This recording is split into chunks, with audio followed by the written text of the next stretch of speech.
Bismillahirrahmanirrahim. Assalamualaikum warahmatullahi wabarakatuh. Innal hamdalillah nahmaduhu wa nasta'inuhu wa nastaghfiruh wa na'udzu billahi min shururi anfusina wa min sayyiati a'malina. May yahdihillahu fala mudilla lahu wa may yudlil fala hadiyalah. Asyhadu an la ilaha illallah wahdahu la syarika lah. Wa asyhadu anna Muhammadan abduhu wa rasuluh la nabiyya ba'dah. Allahumma salli ala sayyidina Muhammadin wa ala alihi wa sahbihi wa mawalah ila yaumil qiyamah. Amma ba'd. Para pemirsa Ruqyah Aswaja TV yang dirahmati Allah, para praktisi Jam'iyah Ruqyah Aswaja dimanapun berada. Alhamdulillah kita sudah memasuki beberapa hari pada bulan suci Ramadan ini.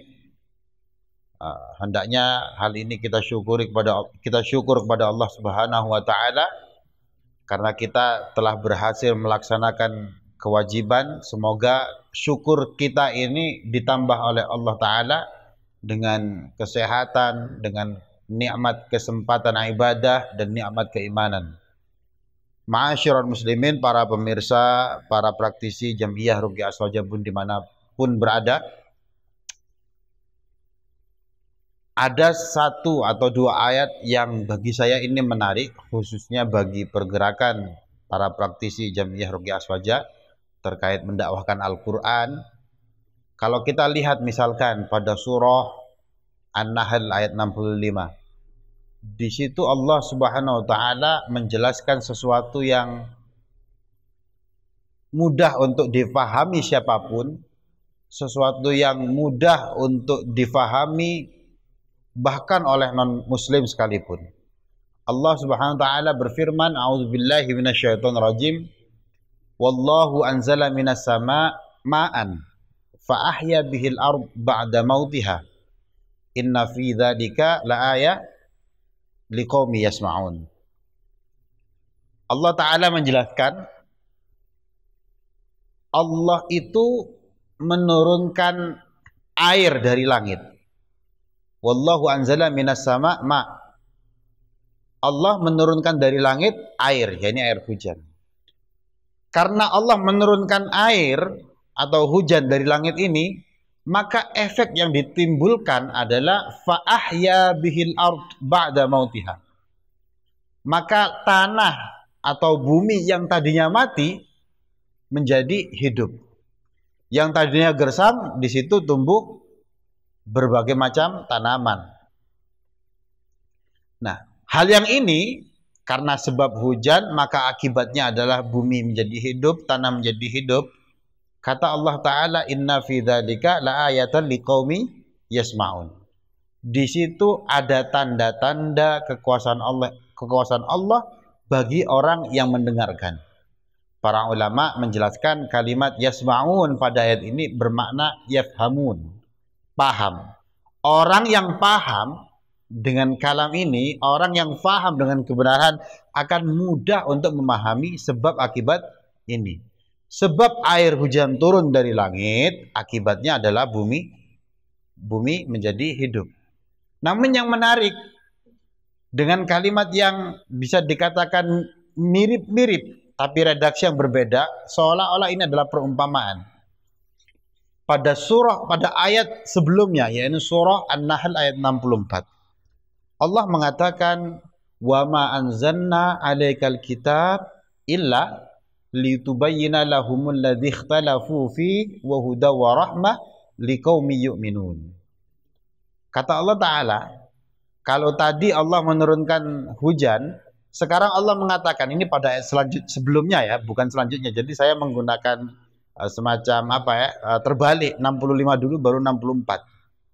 Supaya kita memahami logika ayat Al-Qur'an. Allah mengatakan, wa ma anzalna 'alaikal kitab, saya ini, kata Allah, tidak menurunkan Alkitab, yaitu Al-Quran. Saya enggak menurunkan Al-Quran kecuali litubayyina lahumul ladzi ikhtalafu fi.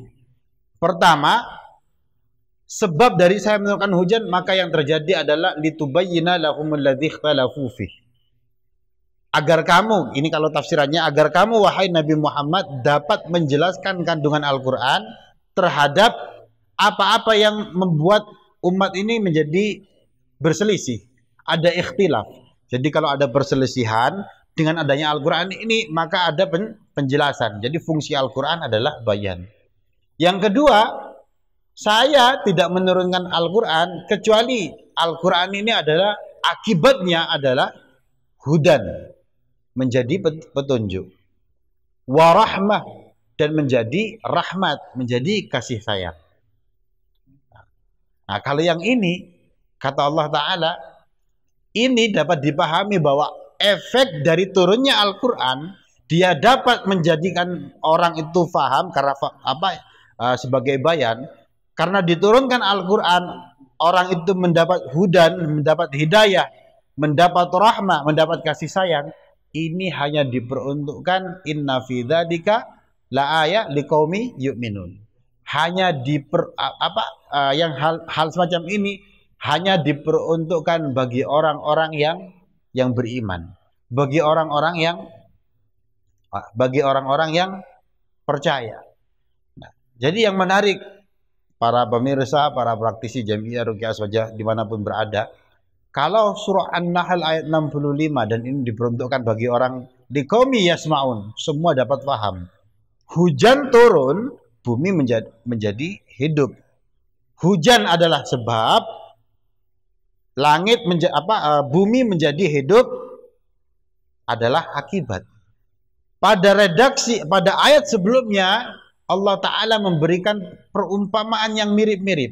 Aku gak menurunkan Al-Quran kecuali kalau Al-Quran turun, maka di situ ada al-bayan. Kalau Al-Quran turun, maka yang muncul adalah hudan. Kalau Al-Quran turun, maka yang muncul adalah rahmah. Oleh sebab itu, Imam Ibnu Katsir menjelaskan, ketika menjelaskan surah An-Nahl ayat 64 ini, beliau menjelaskan, innallaha, sesungguhnya Allah, poinnya adalah, Allah menjadikan Al-Quran ini wasilah untuk menghidupkan lil qulubil mayyitah, karena untuk menghidupkan hati yang mati. Jadi hati mati, kemudian turun Al-Quran, karena Al-Quran mengandung hudan, mengandung bayan, mengandung rahmah, maka dia fa'ahya, dia menjadi hidup. Sama seperti ketika air hujan turun, maka bumi yang gersang dia menjadi hidup. Para pemirsa, para praktisi Jamiah Ruqyah Aswaja dimanapun berada, dan Al-Quran yang menghidupkan hati yang mati, Al-Quran yang bisa menimbulkan efek hidayah, rahmat, dan lain sebagainya, ini hanya diperuntukkan bagi liqaumi yu'minun, hanya diperuntukkan bagi orang yang beriman. Dan alhamdulillah, selain kita husnudzan, kita adalah orang-orang yang beriman, tapi lebih dari itu, ternyata kita adalah orang-orang, para praktisi Jamiah Ruqyah Aswaja adalah orang-orang yang mendakwahkan Al-Quran ini untuk dijadikan sebagai obat. Loh, kenapa kok semacam ini? Karena di Al-Quran yang menurut surah An-Nahl ayat 64 tadi ini, di situ ada hidayah, di situ ada rahmah. Al-Quran memberikan hidayah, Al-Quran memberikan petunjuk, Al-Quran mengenalkan dirinya pada banyak ayat, pada 3 ayat yang lain, pada beberapa ayat yang lain di surah-surah yang berbeda. Al-Quran menegaskan bahwa Al-Quran adalah syifaun. Al-Quran mempunyai daya atau mempunyai efek untuk menyembuhkan. Kita selain mendakwahkan bahwa Al-Quran ini sebagai rahmat, Al-Quran ini mengandung petunjuk dan sebagainya, tapi kita dimanapun mengajak orang-orang liqaumi yu'minun, untuk orang-orang yang beriman ini, untuk senantiasa menjadikan Al-Quran sebagai wasilah untuk berobat, sebagai wasilah untuk menjadi penyembuh. Jadi saya husnudzon dengan apa yang kita lakukan, yaitu mendakwakan Al-Quran sebagai syifa, seperti yang kita gaung-gaungkan. Ini kita, dengan kata lain, kita adalah penyambung energi, penyambung daya-daya Al-Quran yang efeknya luar biasa tadi itu.